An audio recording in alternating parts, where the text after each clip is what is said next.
I thank the distinguished delegate of Denmark. I now invite Mr. Mark Kramperhoff, Head of the Division of European Union Coordination and International Affairs of the Federal Ministry for Family Affairs of Germany, who will be joined by two youth delegates. Sir, you have the floor. Thank you very much, Madam Chair. Firstly, Germany aligns itself with the statement made by the European Union earlier. Let me also thank the Bureau and the Department of Economic and Social Affairs for the preparatory work carried out in advance of this session. The Commission continues to have an important mandate as the principal United Nations forum for the discussion of social development issues. And we very much welcome the chosen title of this year's priority theme and the resolution respectively. Reducing inequality requires promoting redistribution, expenditure on basic public services, respect and protection of workers' rights, and minimum wages above the living wage. Therefore, cross-sectoral approaches to building progressive tax systems, social protection systems, and enhancing access to quality education and health services are key elements. We consider this year's priority theme to be particularly relevant and timely. At a time when still 71% of the world's population has no or inadequate access to social protection, many countries and UN agencies have come together to work towards social protection for all under the Global Partnership for Universal Social Protection to achieve the Sustainable Development Goals, or in short, the USP 2030. Following in the footsteps of Education 2030 and Universal Health Coverage 2030, the vision of universal social policies is now starting to take shape.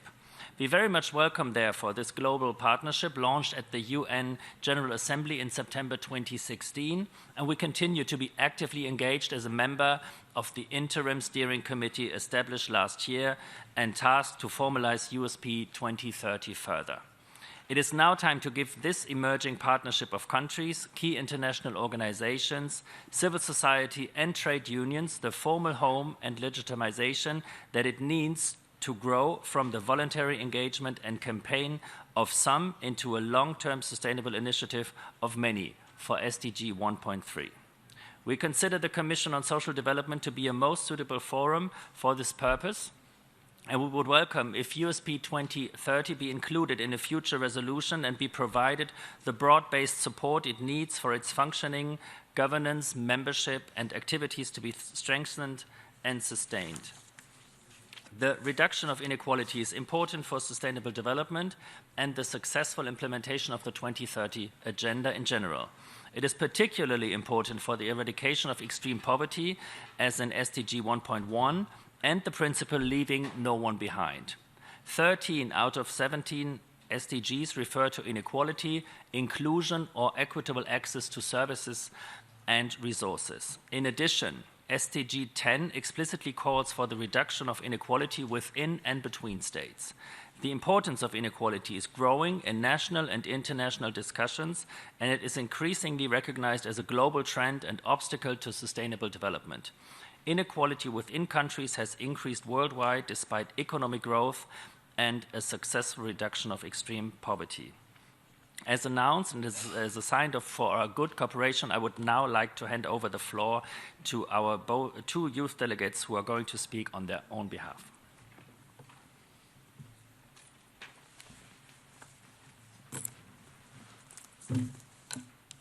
Madam Chair, as the German youth delegates to the UN, we represent 60 million young people in Germany. When we met some of them in person during our national consultation tour, we learned of the importance of this year's priority theme for youth. We also welcome the youth resolution, as it draws attention to the specific needs of youth and our potential as changemakers for more just and equal societies. In order to show you the importance of the priority theme for youth, we would like to draw your attention to the maybe most underestimated form of discrimination, which is ageism. Ageism occurs when a country has a youth minimum wage in place, which means that youth are paid less than their older counterparts for the exact same work. It is also ageism when social security benefits can only be accessed by people who have already been employed in the past, thus excluding those who are searching for their first job. Ageism hinders both youth and elder people from thriving on the labor market, from developing themselves and their skills, and thus from fully contributing to society. We ask all member states to work against ageism, inter alia by ensuring that wages do not depend on age, but on qualifications only. However, it is important to keep in mind that ageism is not the only form of discrimination that youth can face on the labor market.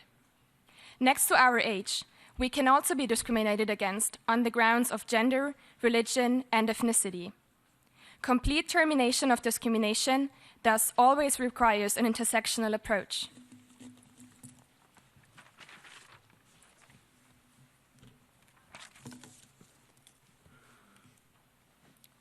Madam Chair, another structural barrier that makes the entry into labor market unnecessarily difficult for many young people are unpaid internships. It comes as no surprise that our generation is called the intern generation, as internships have almost become a precondition for employment. However, this practice extends already existing inequalities. Internships are often unpaid or only remunerated with the least possible wage, but at the same time situated in towns and cities where living costs are higher than on the countryside. Those internships can only be considered by youth from a wealthier background or from the cities. In order to tackle this issue, we propose stronger national regulations on internships that makes them accessible for the diversity of young people. Decision makers should implement legislation that aims for internships with the best learning process possible, without losing sight of social and labor rights. When consulting young people in Germany about their visions and requests for a more just world, they brought up employment and social security only at least. This isn't due to missing ideas, but because young people do not feel taken into account by decision makers on these topics. We therefore would like to repeat what many young people have requested here before us. Listen to us and let youth be part of the solution. Nothing about us without us. We thank you, Madam Chair. I thank the distinguished delegates of Germany. I now invite Ms. Ana Rolón from the Ministry of Foreign Affairs of Paraguay. Madam, you have the floor.